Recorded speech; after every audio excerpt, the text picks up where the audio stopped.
চেতনা দিয়ে ক্ষমতায় টিকে থাকা যায়, কিন্তু দেশ রক্ষা হয় না। আসসালামু আলাইকুম।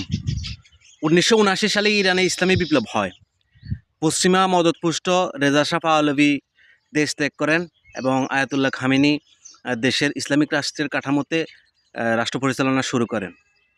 তখন কিন্তু বাংলাদেশ স্বাধীন ছিল। বাংলাদেশ 1971 সালে স্বাধীন হয়েছে। আজকে 2026 সালে আইসা সেই ইরান যুক্তরাষ্ট্রের মতো একটা পরাশক্তির সাথে বুক ছিটিয়ে লড়াই করতেছে।